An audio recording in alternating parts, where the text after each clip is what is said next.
call the roll. For the weather. Glenn Whitley, County Judge. Here. Roy C. Brooks, Commissioner Precinct 1. Present. Andy H. Wynn, Commissioner Precinct 2. Here. Gary Fickus, Commissioner Precinct 3. Here. J.D. Johnson, Commissioner Precinct 4. Here. Constitutes a quorum. Thank you. Our invocation today will be delivered by Pastor Paul Prentice from the Restoration Community Church of the Nazarene. After the invocation, please remain standing for our pledges. Welcome. Thank you. Thank you. Shall we pray? Dear Heavenly Father, we stand in awe of your greatness. Through your power, you spoke the universe into existence. Because of your everlasting love, Christ came to earth and lived to die so we could live. Your word tells us if any of us lacks wisdom, he should ask God, who gives generously to all without finding fault. Lord, may each person on this court seek your wisdom so that fair and just decisions will be made. May the decisions be made not only from an immediate perspective, but from the long-range perspective, an eternal one. May decisions be made from a selfless motive and not a selfish one, so that the good of the community may be served. While land and money are important, they are not even a close second when it comes to the value of relationships. As the citizens of Tarrant County turn to this Commissioner's Court for wisdom, may the members of this court turn to you for wisdom. Wisdom you promise to give generously. Bless them and their families and each person within the sound of my voice with the knowledge of how much you love them. Help us to live our lives in such a way that we bring a smile to your face. In Jesus' name, amen. Amen. I pledge allegiance to the flag of the United States of America and to the republic for which it stands, one nation, under God, indivisible, with liberty and justice for all. On the Texas flag, I pledge allegiance to thee, Texas, one state, under God, one and indivisible.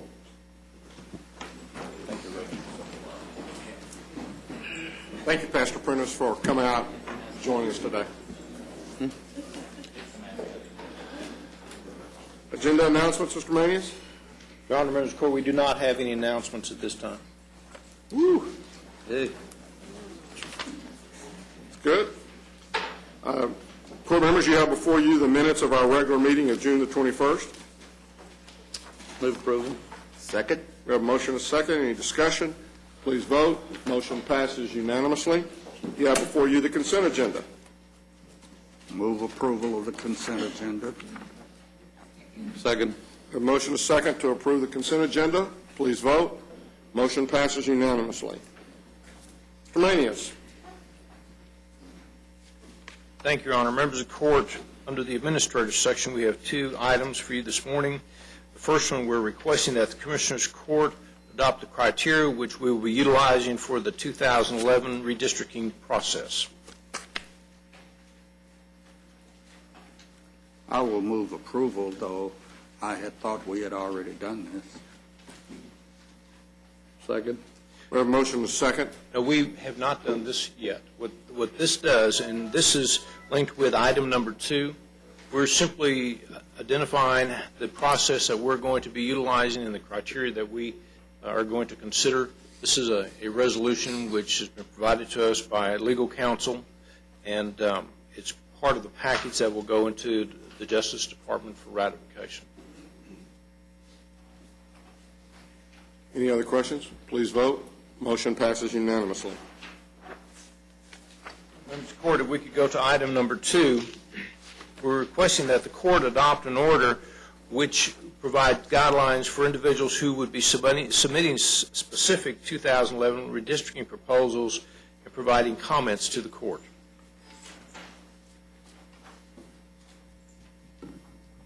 Move for approval. I will second. We have a motion and a second. Any discussion? Please vote. Motion passes unanimously. Thank you, Your Honor. Thank you. Ms. Tidwell? Nope. Well, nope.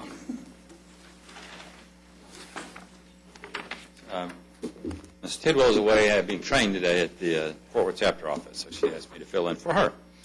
We have two items. First is the approval of the Tarrant County Investment Policy. The Public Fund Investments Act requires an annual review of our strategies and all the procedures and We have done that and feel that the policy that we have in place is the way we want it to be. There are no changes, but we have to go through the action of reviewing it. We've done that and seek your approval of the policy.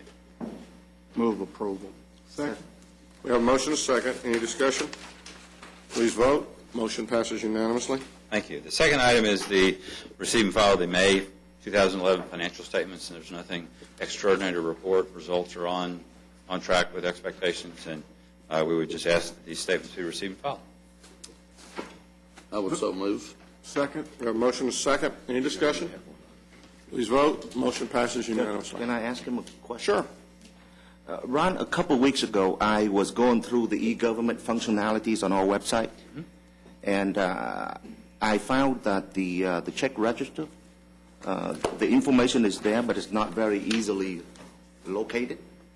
So I talked to Renee and asked her to look into it to see we can make it a little bit more easily accessible to the public, Yes. in hope that we can improve transparency even. We've been at a working. higher standard. We've been looking into the options and the methodology to do that over the last since you spoke with her, and I think we're getting pretty close. There are some logistical issues about keeping the data current and fresh. So if a check is issued and subsequently voided, how do we accommodate that?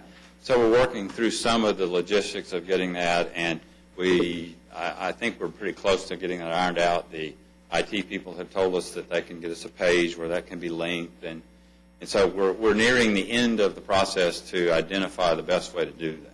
And so we should have some results. Can we do it in a way that doesn't cost money and Should be able to do something pretty easily. or the security of? Yeah, one of the biggest things that we've talked about in the process is a very key control that we have on our banking is a feature called Positive Pay. So we're not proposing to include check numbers on the disclosure because that would give someone a way to violate our security. So we're developing a methodology that would be an Adobe format so that it couldn't be modified, that we could put out the checks by who they're issued to and a general description of what it was for, like supplies or counsel fees or the nature of the expenditure with the check amount and the date of the check. And the question really boils down to then mechanically do we do that on a weekly basis, a monthly basis, and then if a check gets subsequently voided, how do you refresh? Because we have checks that are voided occasionally. In the past, we've got our claims register on there. I understand Yes. it's a little bit difficult to get to. So I think what y'all are talking about is maybe an icon on the web page that you could click on. Yes, There'd be a PDF file that's correct. that would be sorted by vendor.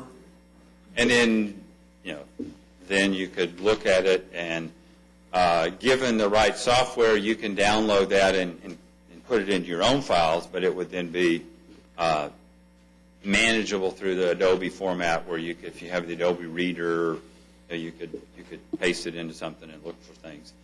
But again, We couldn't then turn around and put it back on our website No. or do anything along that line. So No.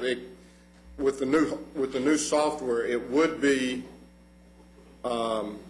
something that they could take and manipulate and or really even change if someone wanted to.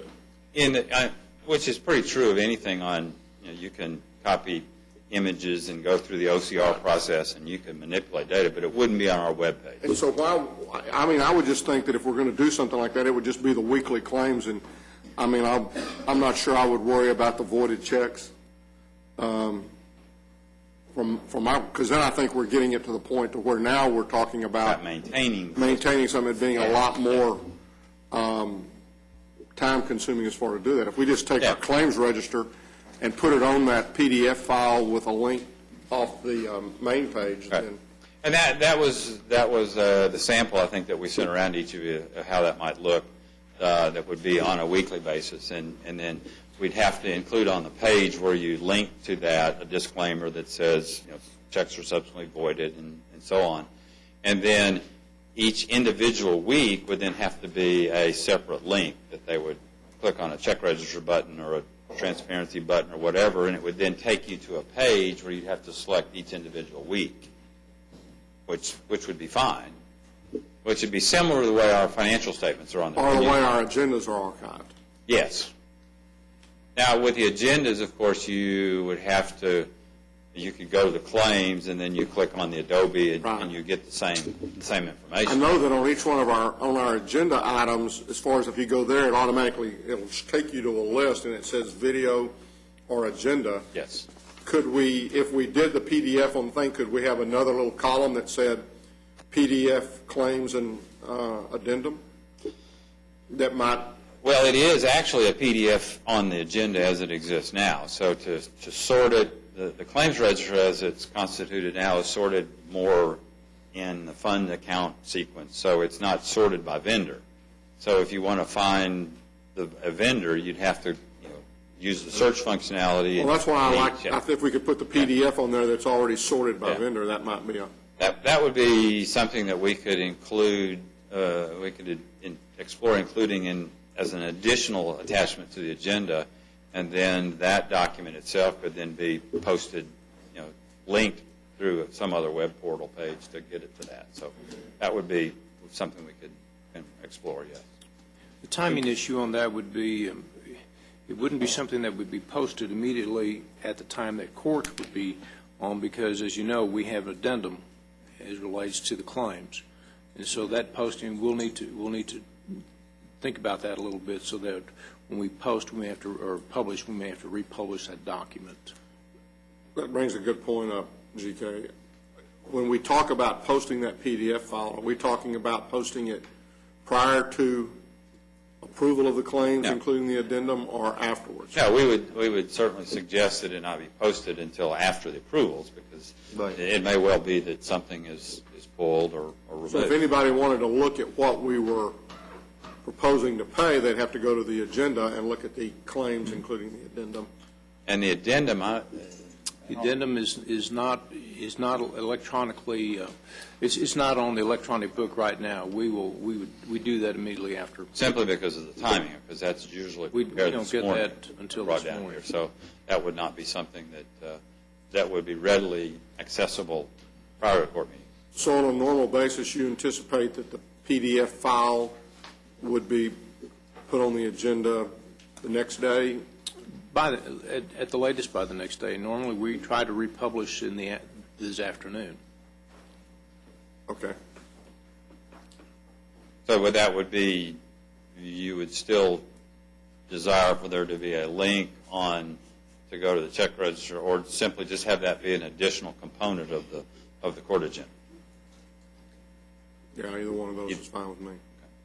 Can you work with IT and kind of present Sure. a solution to the court? We can do that. Well, I think that they've already sent around the little Right. PDF file that indicate, what it's going to look like. It's just Right. now a matter of deciding, if that's all right with everyone, how it's going to be put on the, whether there'll be an icon on the, you want to weigh in on this?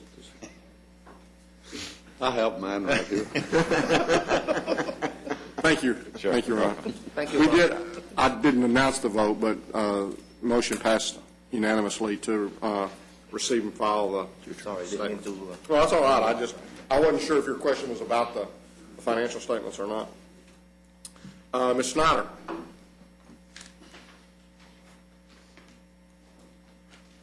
This Management Board is recommending the payment of two claims. One is to David Isabel. The second one is to Mackenzie Shoup and Service King for the amounts listed on your agenda. Move approval. Second. We have a motion and a second. Any discussion? Please vote. Motion passes unanimously. Thank you so much. Mr. Sugar, looks like you're next since you're walking this way. Your Honor, as we go into this section, we're not going to ask the court to take any action on this particular item today. What we'd like to do is lay it out and have a discussion with you as it relates to this particular request. We will then bring this back to you for action on July 12th. Go. Good morning. It's an honor to be here on behalf of the judges. They've asked the court for the authorization to create a Tarrant County subsidized bond supervision unit operated by CSCD. The state has subsidized this unit in some capacity since about 1985, and Layton and CSCD is here to go through the details of it. But in essence, the state has mandated that they cannot spend any state dollars to supervise pre-adjudicated people that are on bond supervision. We believe that it would cost an initial cost of about $50,000 in the first fiscal year of this year, because the state fiscal year ends on September 1, so we're looking for action from the court prior to that so the judges can take the appropriate action. They have already begun streamlining and consolidating and coming to procedures and policies to make it more efficient for bond supervision, but there will still roughly be about 800 people on bond supervision, and about 150 of those will be bond reductions, people that are actually out of jail that have been sent to the unit because their bond was reduced, and part of their condition of their bond was that. And then effective during the 2012 special purpose budgets, we hope to come up with a detailed budget of a cost of about $195,000. Leighton can go through the details. Excuse me, Greg. Yes. You said that a condition of their bond was that. What is that? The bond reduction was for CSCD to supervise them. That in order, they couldn't afford their bond, so if we're going to reduce it, there's a flight risk with these individuals. So to reduce it, we may put a GPS monitor on you, have to be drug tested, an interlock device in your vehicle. So instead of, because they couldn't afford the high bond because of their flight risk, we reduced their flight risk in most cases by putting a GPS monitor on. It costs money to do Morning, Commissioners. Pleasure to be here. Leighton Isles with CSCD. Here to answer any detailed questions you have. I just want to reiterate a couple of things that Greg just mentioned. Back in March, I received notice from the state that we can no longer use any state funds for the purpose of bond supervision. It's statewide. It's more of a policy matter from TDCJ. We have been subsidizing this program in some capacity since 1985.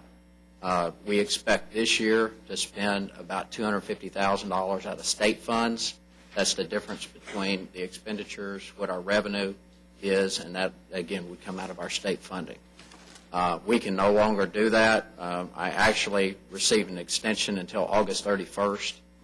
We were supposed to discontinue that practice May 1, but due to the quick time frame, there was no way to unwind this issue. A little bit on program detail. We have had about 900. We've got that down to about 800.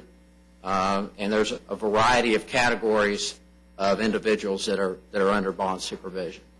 About 150 of them are misdemeanors. Most of those are statutorily required to have an ignition interlock in their car, where the judge is mandated to order that condition. The remainder are felony cases. There's a wide range of felony cases that are on supervision. Some have satellite monitoring. Requires a very intensive staffing pattern to watch those and monitor those. We have about a third felony cases that are on for drug charges. We do a number of drug testing with those individuals. And the remainder are going to be felony DWI cases and other felony cases. Leighton, the fees will still be applied, though, to the cost. That's correct. The total cost, I've talked with the judges. We've been in numerous conversations. They've committed to reducing the number that are required to have these special conditions. But the total cost to operate for the next year is projected to be about $620,000. I project at this point that the revenue would be about $430,000. That's program revenue. They're required to pay an initial fee plus drug testing. They're required to pay for their monitoring, their ignition interlocks. So our program experience is there's been a gap, and we're trying to narrow that gap. But without some experience in all of these policy changes and working with the judges, I don't see us getting to a point where it's completely dependent on revenue at this point. We certainly will work with the judges to try to meet that goal. I don't know that we can get there, and I'm not going to stand here and say that this is something that in 2 years or 3 years will absolutely be revenue neutral. We will work towards that, but I've got to have some experience in operating under these new changes to be able to make that decision. So that's kind of an overview. I'll be happy to answer other questions that you may have. Let me ask a couple of questions, just to get some information. Leighton, how many are on this special supervision right now? How many are out on bond on this? Right now, we have approximately 800. Again, about 150 are misdemeanors, about 650 are felons. And of that felony number, 150 were in jail, and the judge elected to reduce their bond, and a condition is that they report to us under this special supervision. I think it's reasonable to say, had we not been there to provide that additional supervision, the chances are, in many of those cases, the judge would not have reduced the bond. Those are individuals that were actually sitting in jail. So $40-something a day for jail expenses. At least. Yeah. Yeah, I was wondering how the cost of maintaining them in the community compares with the cost of maintaining them in the jail. It's more efficient to have them on this program than to have them in our jail. You know, the amount that it costs on an average, you know, these individuals are in our jail initially, and so the cost of book in, book out is, we're still going to experience that. But the day-to-day costs, and Leighton, you were saying that it takes somewhere between 5 to 7 months for an individual, a felon, who's on this to actually move through the system and go to trial. That's correct. That's the average, about 5 to 7 months. I think there's some things that we need to look at on this yet. That's why we're asking for a delay until July 12th. There's some legal questions that have not yet been answered that will help us formulate a recommendation to the court. Also give you an opportunity to look at this and really just contemplate if this is something that you want to do. I know this is the first time you've heard of it, so this gives you a little time to think about it, and it gives us the opportunity to answer some questions that we still have. The ones that are on the GPS, do you basically have somebody watching them almost 24/7, or how is that?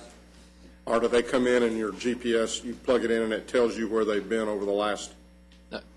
Actually, there's a 24/7 monitoring center, and we contract with a vendor, and the individuals on bond supervision, one, are required to pay that total cost, so we do not have a liability with that service.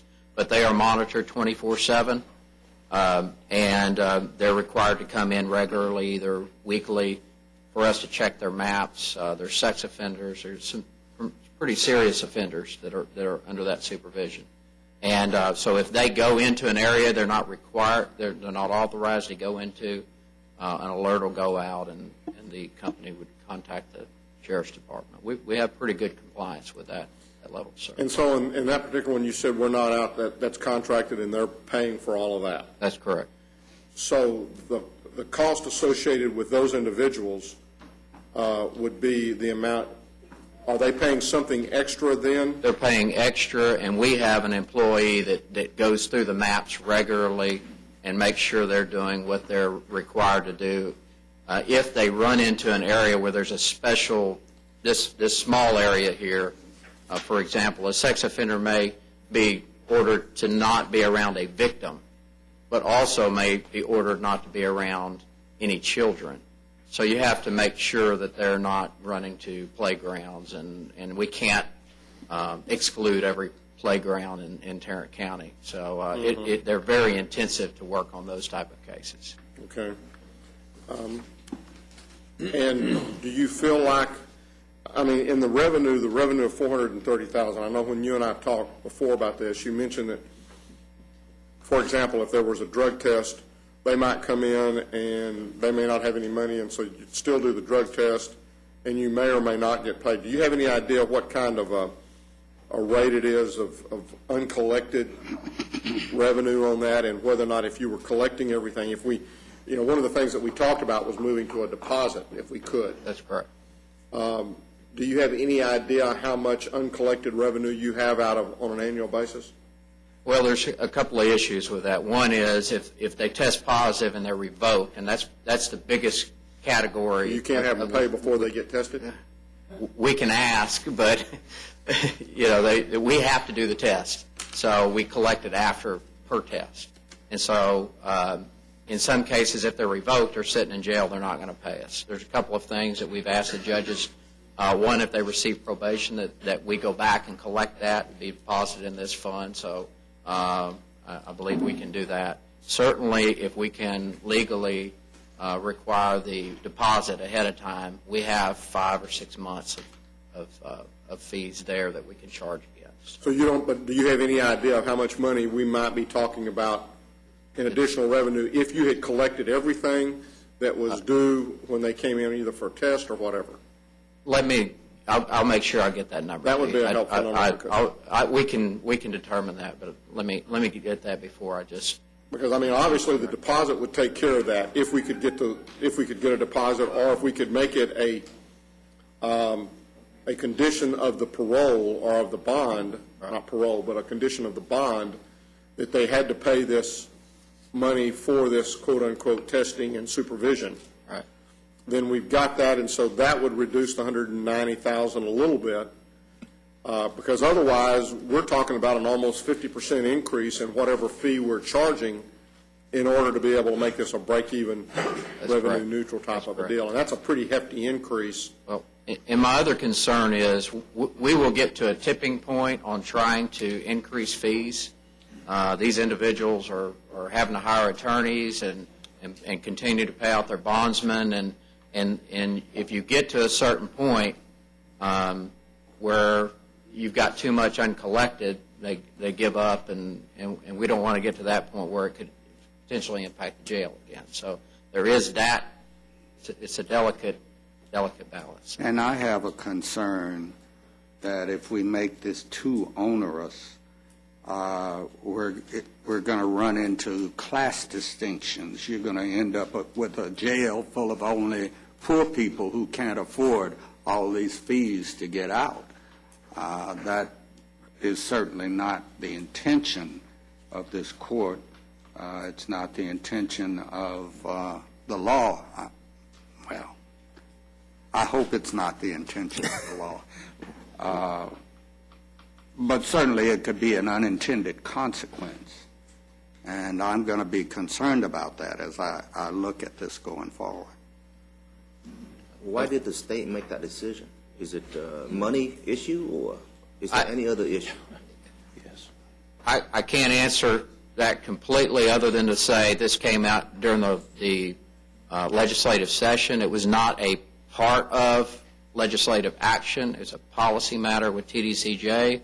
We took a 5% overall cut this legislative session, and my opinion is that this was one area that they felt like we were not diverting people from prison in the state penitentiary, and there was some question they had about county bond authorization, and they just sent this memo out, just matter of fact. It's a shame they didn't send out that same memo that we're going to pick our people up when they're paper ready, as opposed to leaving them with us for 45 days. Well, this is probably a good exercise for us to go through because it will give us experience on analyzing these issues as more and more of them come down from the state, transferring financial responsibility to the counties. So we get to practice on this one. I think they probably looked at it, though, on the basis that this is not a state responsibility. Yeah, they Haven't been sentenced yet. Yeah, I have to admit, they've got a pretty good point on this one, but I'll go tit for tat on that and give them their prisoners on a regular basis. Let's not admit too much stuff right now, though. Yeah, don't encourage them. Don't encourage them. Okay, so we're going to look at, I'd like to see the collection percentage and see how much revenue we might potentially gain from that. I would like to address whether or not we feel like we can make this a condition of the bond and have them give us, or have them basically give us upfront money. Because I do know they're going to have a tendency to show up and say, golly, I left my wallet at home, I don't have any cash, and if you don't want me to pee in the cup, I won't pee in the cup today. But That's correct. that ain't going to happen, so we need to get their money up front. Okay. I'll check on both of And if those. it's in a deposit form, And if it's in a deposit form, then that way we get it, and if they end up showing positive and end up spending the rest of the day with us on the other side of the bars, then that's okay. We've already got our money. These are some of the questions that we're asking and would like to have some definitive answers. Your Honor, members. I mean, I'm not looking forward to an additional $200,000 in our budget costs. So at that point, we also need to figure out how we can work with you and the judges to see what we can do about reducing that to where it's a revenue neutral, either by raising the fees a little bit or by doing something else that. You have my commitment to work on that. How did we get that number from 950 down to 800?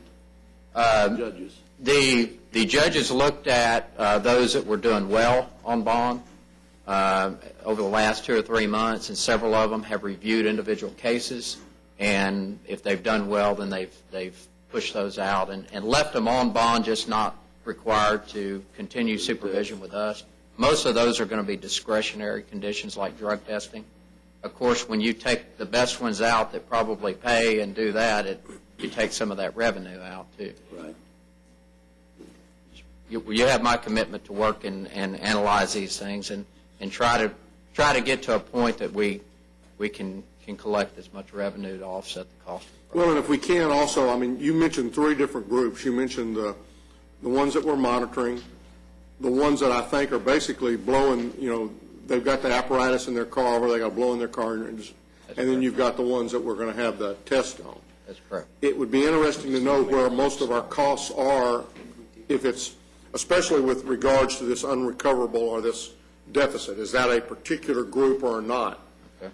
Because then maybe we can do something in that particular area. Of course, as you mentioned, it's likely to be that the ones where we're reducing our costs or where we're not recovering our costs are going to be the ones that are the least likely to be able to pay or continue, and so. But we need to end up with them in the jail, and we have additional costs. I know, and that's, Pay me now or pay me later. And that's, again, as I think we've talked about here before, this is not just the beginning, but it is, I think we're going to have a lot of folks coming to us and saying, if we don't do this, then we're going to fill our jail up. Well, I appreciate the fact, Leighton, that y'all are working with us, and hope we can continue that relationship. Absolutely. And Appreciate it very much. Information that I can give, absolutely. We'll get that out and hopefully have all the questions or most of the questions answered by the 12th when we come back. Thanks. Okay, thank you. Your Honor, members of the court, as it relates to that particular item, we did receive some communications from the judges, and just for the court's information, Judge Mitchell, Judge Wish, Westfall, Gallagher, Cummings, and Catalano are all supportive of this program and the request that Leighton has laid before us this morning. What about the rest of them? I think this was just a very quick, I think you're going to find that almost all of them. Yeah, but this is the only ones we've received communications from.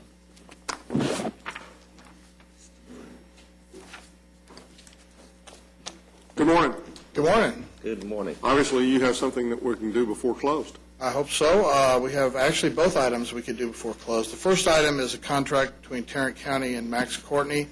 The criminal section of the DA's office would like to utilize Max's services about 10 hours per week. It'll cost, I think it's $1,500 a month for the rest of this fiscal year. We'll want to see how it works. He'll be on site. He's a person who can analyze crime scenes, can analyze evidence for us after the fact. It's usually after others have examined it to make sure that we have cleared up any holes in the evidence that might cause problems for the people at trial.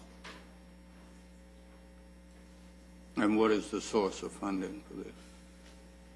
I'm probably the world's worst one, other than to read the numbers off to this. I'm sure it's under expert witnesses. I'm sure we've used this kind of service before, with him before. I know we've used him often. These funds are currently in the DA's budget, and it's under the criminal division. All right. Move approval. Second? We have a motion and a second. Any other discussion? Where is Where's money coming from? It's currently budgeted in the DA's office, and it's in the criminal division. So it's in the budget? Yes, it is. Okay. Please vote. Motion passes unanimously. With regard to the second item, we could discuss this in closed. We have discussed it before in closed. It's a full subrogation recovery. This one is unique in some respects in that there's going to be a settlement agreement authorization for the judge to sign. There's nothing otherwise unique about it. We'll get a check later on. I don't know if we'll come here and present it to you formally because it's described in here as well. But and if I did that, I'm sorry. But I'm just requesting authorization. Well, Clarence is getting up and going out to check on it, and there goes Randy, and David's just back there shaking his head, so don't worry about it. It's the ghost of courts past. Okay. Anyway, we're requesting authorization for the county judge to sign the settlement agreement. It's full subrogation recovery. So moved. Our case. Second. Got a motion, a second. Please vote. Motion passes unanimously. Thank you. Thank you. Ms. Glenn. I move to receive and file personnel agenda. Second. We have a motion, a second, to receive and file personnel agenda. Please vote. Motion passes unanimously. Good morning. Good morning. We have a few more items for the court.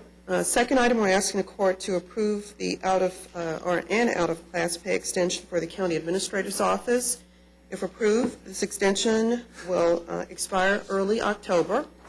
While your court communique indicates a fiscal impact of around $1,800, what we failed to indicate in the court communique is that actually the cost savings from the vacant position will more than absorb these costs. Move approval. Second. Got a motion, a second. Any discussion?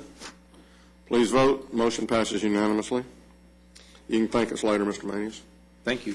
Item number 3, we're asking the court to approve revisions to the table of organization, the county administrator's office, to include a full-time emergency management specialist position and to eliminate a part-time position.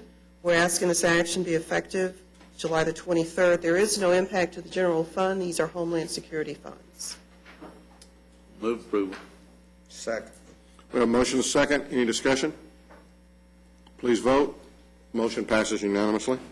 And our fourth and final item, we're asking the court to approve the fiscal year 2012 holiday schedule, and we're hoping that we have very little discussion this year. Well, why would you hope that? What would make you think you should hope that? We can always hope.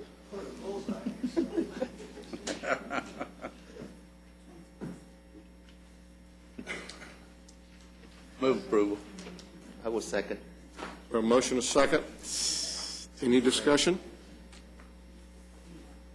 Please vote. It worked. It worked this time. Merry Christmas, Ms. Glenn. Come on down. How you doing? Good morning. Good morning. We have 3 items from Public Health today, and the first one is we're requesting the court's approval to accept money from the University of North Texas Health Science Center for a project we did around the HPV vaccine, and so it's just to request that reimbursement for our time. Move approval. Second. We have a motion, a second. Any discussion? Please vote. Motion passes unanimously. Item number 2 is a request for interim funding for the Laboratory Response Network in the Hospital Preparedness Program. And I'd like to just say this is a $6,000 request for 60 days. And it is totally a stopgap. We know the money is coming. It's just caught up in getting the out of the contracts area of the Department of State Health Services. I move for approval. Second. Also, okay. But we are getting the money back. We are. Yes, sir. We've already seen the budget and everything. It's just a question of them generating it so it can come back to court to be signed. Any other discussion? Please vote. Motion passes unanimously. And the final item is a request to submit a grant application to the Federal Department of Health and Human Services through CDC, and this is a community transformation grant. And the focus on this is to reduce health disparities and chronic disease. And this is a community effort, so you build a leadership team through different health-associated people throughout the county, and we'd like to be able to submit for that grant. It's $500,000. Move approval. Second. We have a motion and a second. Any discussion? Please vote. Motion passes unanimously. Thank you. Thank you. Mr. Beecham?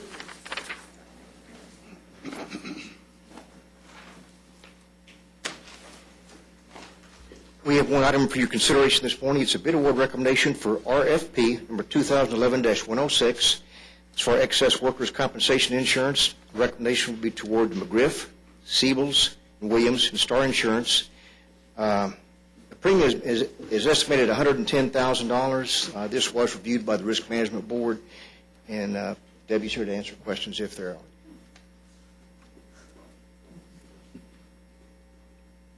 We have the money, Debbie. Yes, sir. It's in the budget. Yes, sir. Move approval. We have motions and seconds, and you can figure it out. Is there any other discussion? Please vote. Motion passes unanimously. Thank you. Thank you, Jack. Any appointments today? There being none, then we'll move on. You have before you the claims, including the addendum. Move approval of the claims, including the addendum. Second? We have a motion and a second to approve the claims, including the addendum. Any discussion? Please vote. Motion passes unanimously. Briefing items, Mr. Mayes. Thank you, Your Honor. Members of the court, we have two items to bring to you this morning. The first, we're going to combine briefing item A and C. This concerns the bond package and update on the various construction projects. Mr. Phillips is here to address the court as we speak.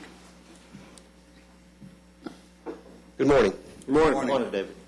I'd like to update the Commissioners Court on several of the facilities management projects. First, the 1895 Courthouse Clock Tower Historically Sensitive Rehabilitation Project. It seems that the Clock Tower project may not be quite as historically sensitive as we had first hoped. After we pulled off the 275 pieces of cast iron that made up the lower balustrade, about 150 to 160 of those pieces were broken. In lieu of casting all of those pieces in cast iron, we're going to replace some of the long linear horizontal pieces in steel to save money and time. Also, we found lead paint on some of the pieces that we plan to reuse, and we're going to be addressing the lead paint. We completed the environmental testing of the... Excuse me. How does that make the project less historically sensitive? It might, in somebody's eyes, it doesn't necessarily mine. It'll be a difficult component to see unless we're in a helicopter, because you can't see these particular horizontal features, these cornices and top rails, unless you're up higher. Okay, now you've got to have to explain it a little bit more. Are you saying that it's not going to be the same color, or is it if you get behind the thing, you're going to be able to see that it's steel and it's not in any way looking like the rest of the historic courthouse? It'll look just like cast iron. We're going to paint it to make it look like granite. Just like you did the last time? That's correct. Except that it's going to match a little bit better. It's going to look marvelous. So then what are you going to be able to see from the helicopter that you can't see from the ground? Well, you'll be able to see some of these long linear cornices at the bottom of the balustrade that you can't see from here. And there's some skirts that are large pieces of metal that you can't see from this particular vantage point, this elevation. Those groups that guard the historical integrity of buildings such as that, what's going to be their reaction to this? We have a good working relationship with the folks down in Austin. And I think we can make it happen. We've got to make some changes. We can't use lead paint anymore, so that's correct. I think we can make it happen. They're very forgiving in these type of instances. It's not a public area, can't be seen by most folks, and it'll be imperceptible even to the common eye, because you won't be able to tell if it's cast iron or steel one way or the Unless you're in other. a helicopter looking down upon it? And you wouldn't probably be able to tell it then. We complete... Sorry. You're not getting off there that quick. Is the reason we're going to steel versus cast iron is because of cost, or? back in the late 1800s, cast iron was easier and was more prevalent as far as in the marketplace, casting of iron. Structural steel was around, but it wasn't essentially, it was costly because they couldn't control the temperature in the furnaces to control the amount, percentage of carbon. Steel has less carbon than cast iron.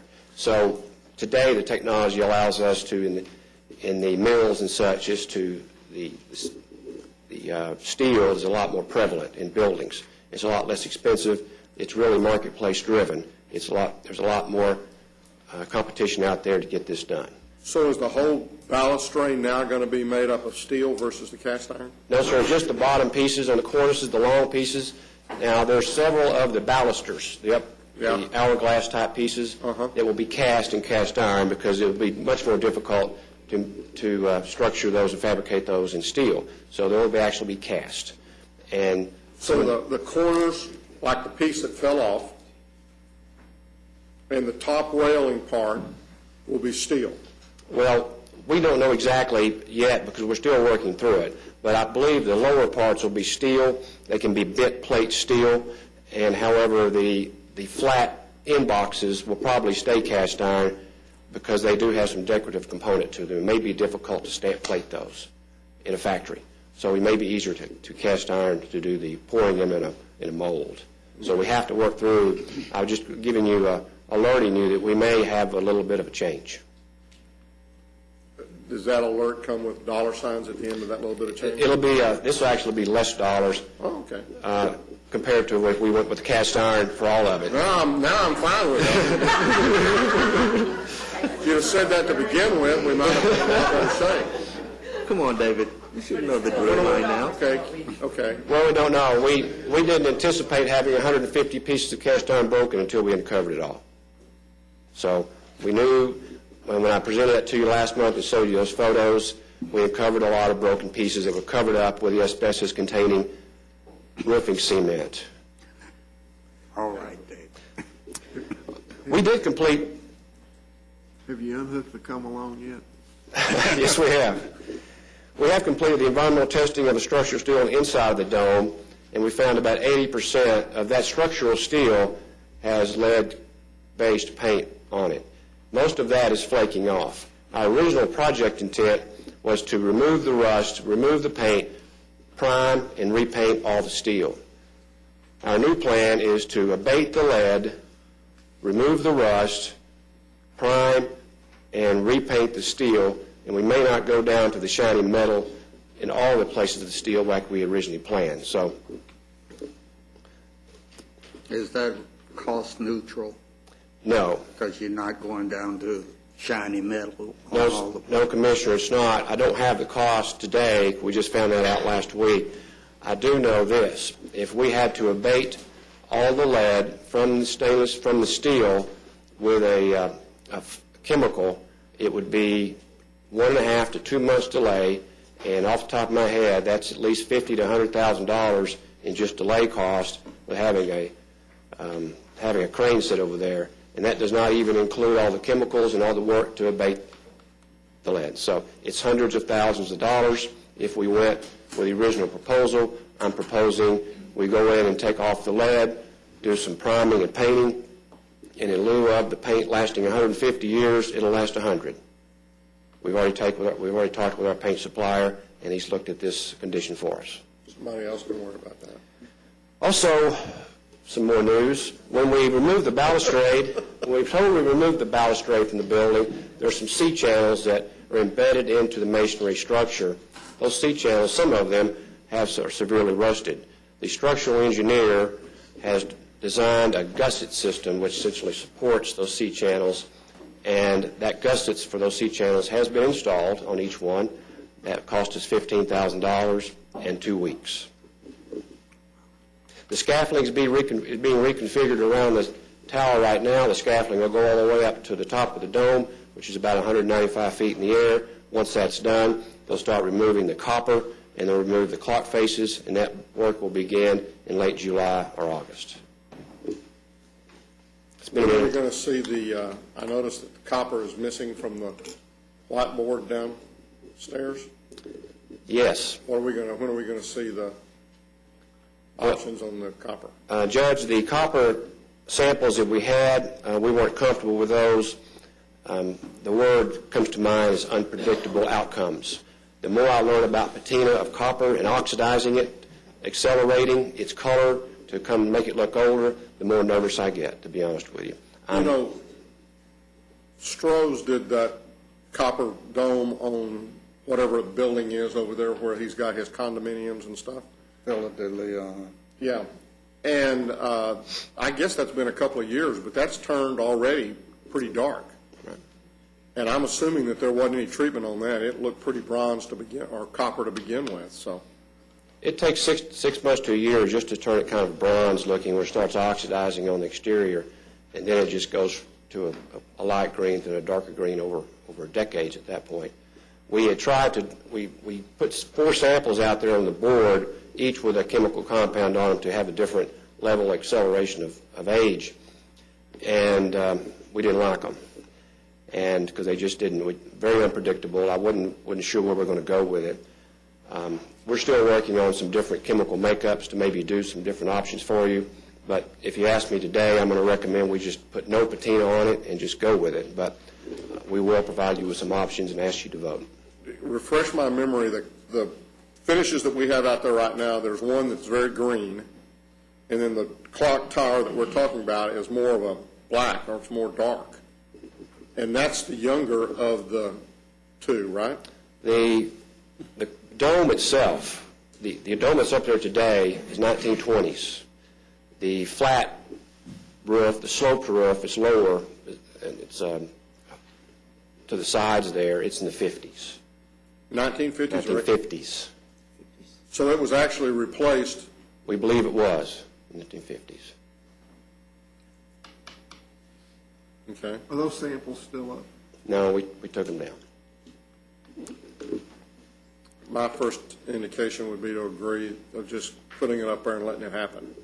It does concern me, Judge, that that the variance in outcomes of that chemical acceleration, I would present those to you, then it may not be the outcome you want, then that might not be a very good Commissioners Court meeting for me. So I'm thinking it might be the meeting after that. Maybe, yeah. It won't be necessarily that meeting. Thinking a nice shiny. Attorneys won't let us agendize what we would like to do at that particular point in time. On to the new jail. The project is progressing nicely. The exterior skin is being applied. The interior concrete masonry work is wrapping up. The electrical, mechanical, and fire protection work is going well. The sky bridge that connects the new jail and the corrections center will be erected in July. On to the medical examiner's office expansion project. The paint's going on the walls, the ceiling grill is in place, the laboratory cabinets and countertops are being assembled. There's a new pump house that we built right next to the new building that houses the cooling tower equipment. It looks like we're going to need to add on to that pump house about 5 feet or so because it's just not big enough to properly service the equipment. So you'll see that change order in a few weeks. And our exposure there is probably less than $50,000. Also, please be advised that I plan to present to you for your consideration in a few weeks an addendum to the architect's contract for additional fees for our construction administration time, because when I negotiated their contract back in 2008, I plugged in 18 months of construction time. And since then, their contract's been approved. We've designed the building. We've bid the building. The construction manager put together the final construction schedule, knowing all the phasing and all the implications with the work in the existing medical examiners and disrupting business. And the final outcome was 21 months. And I was hoping that we could get the 21 months down to another number. However, it looks like that won't happen. It looks like it's going to be 21 months, which is what we figured out would be back in 2009. And the architect certainly has more expenses associated with those additional 3 months. On to the Civil Courts Building project. Late last month, we sent several of our project team members to Williamsburg, Virginia, to a courtroom technology conference to gather the latest information on courtroom audiovisual technology. Since that time, the project team's been working together and the outcome is it looks like we need to increase the depth of our jury boxes in our new design by about 18 inches. What that will do for us is allow us to put in a recessed area for some flat screen monitors for the jurors to view evidence during evidence presentation. Also, this 18 inches will provide a writing surface area. Judge David Evans made the project team aware that a recent Texas Supreme Court ruling requires that juries be provided writing materials and the ability to take notes during trials. So we went ahead, the architect was able to incorporate a small writing surface in each area for those folks to be able to have something to write on, or at least a surface to put their paper on. I will bring that jury box design change back to you in a few weeks for your official approval. And lastly, I will brief the court on parking in downtown Fort Worth on July the 12th, and that will include my recommendations on future parking for the new civil courts building when we move in. Are you talking with TCC with regards to the new folks coming into town when they open up that new? I have. They have a larger parking problem than we do. Yeah, well, they're anticipating about 800 people, I think, in that particular building as it starts out. They have about 250 spaces. They've got over 100 staff. Of course, some of those get staggered, but they certainly have a larger parking problem than we do. We originally maybe thought we could go in halvesies with a parking structure, and that's got some problems because we already have one parking structure on the river bluff, and it may not be the prettiest thing if we go through with a great river vision. Putting another parking facility on the bluff may not be the right thing to do. However, we do have some other options available to us. Is probably to go ahead and maximize the parking facilities we have now, and maximize their utilization, and go from there. And that's all I have this morning. Can I ask you one quick question? Yes, sir. Can you give us an update on the boot camp facility in Mansfield? Regarding? What are we going to do with that campus once CSCD vacate?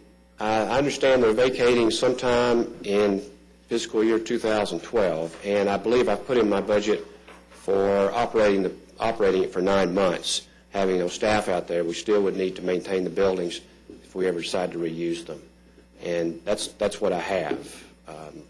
So you don't have any projected use for it? No, sir, I do not. No? Okay, sure. We are having discussions with various entities that might want to use that facility, though. We just haven't come to any type of conclusion.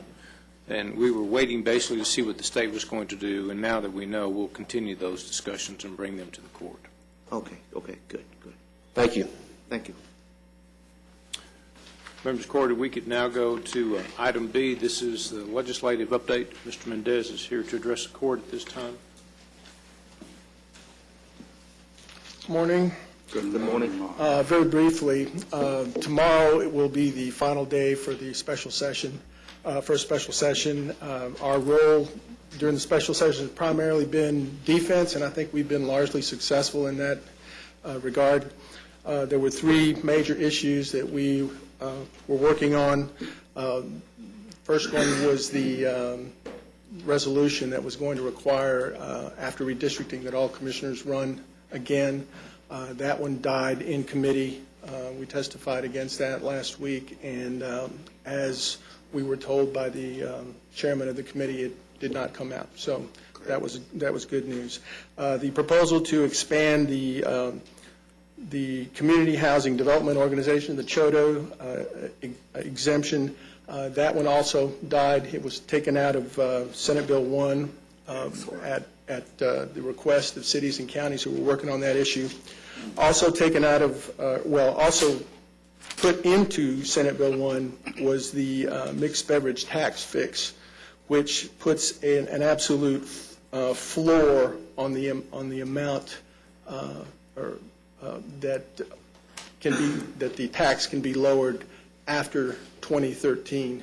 It doesn't make it impossible for the state to reduce our reimbursement, but they would have to do it through the passage of legislation rather than simply through the appropriations process. So it just makes it a little bit more difficult. Those were the big things we worked on, and I think we're getting off pretty well during the regular session, or special session. Be happy to answer any questions. Sine die is? Sine die is tomorrow. Thanks. What's your speculation as to whether or not sine die is actually sine dead? The only thing that is pending right now is the windstorm insurance issue, and that is probably going to pass today. So I think we may get away with no more special sessions. Great. Thank you. Your Honor, that's all we have at this time. Okay, before we adjourn, I would like to kind of remind everyone that tomorrow is the back-to-school roundup press conference where we're kind of kicking off that event, and that our goal this year is to provide 12,000 children with these backpacks.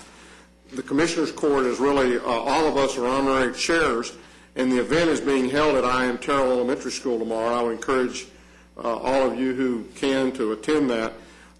Last year it was a great success, but this year we're really, because of the economy and everything else that's going on, we're trying to increase that number to where we can service or we can provide backpacks for about 12,000 children. And again, just kind of to remind you, at this event, what happens is they get a backpack which has all their supplies. And, you know, if you stop and think, you can remember that first day of school, going in with those supplies. And this way, the children who may not otherwise have an opportunity to do that don't feel like they're going in already behind. And so it kind of excites them about school starting. At this event, in addition to getting those backpacks, though, they also get immunizations, they get a vision screening, they get free haircuts, they get dental screenings and fluoride treatments, and then they also get some general health and glucose type screenings.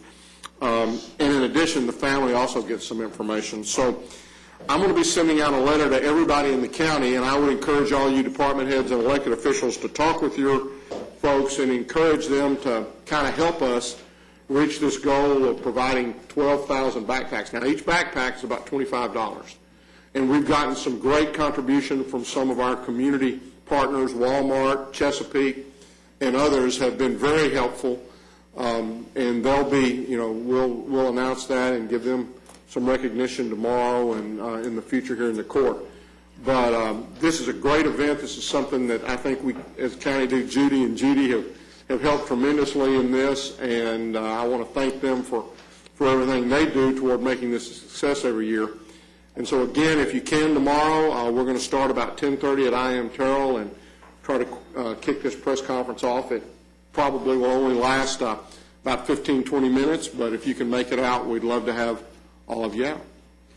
Judy, are we not doing tennis shoes this year? So with that, I will recess our open hearing and proceed to close to discuss items exempted under sections 551.071, 072, 074, 076, and 087 of the Texas Government Code.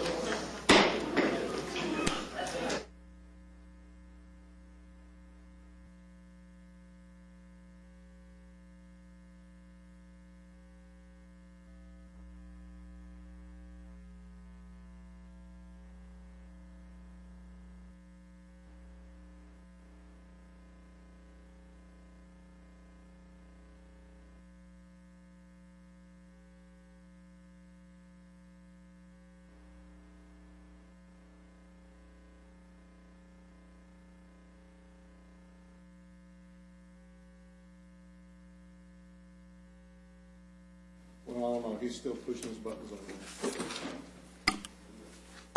there. Having returned from closed session, there being no business to take action upon this time, we're now adjourned.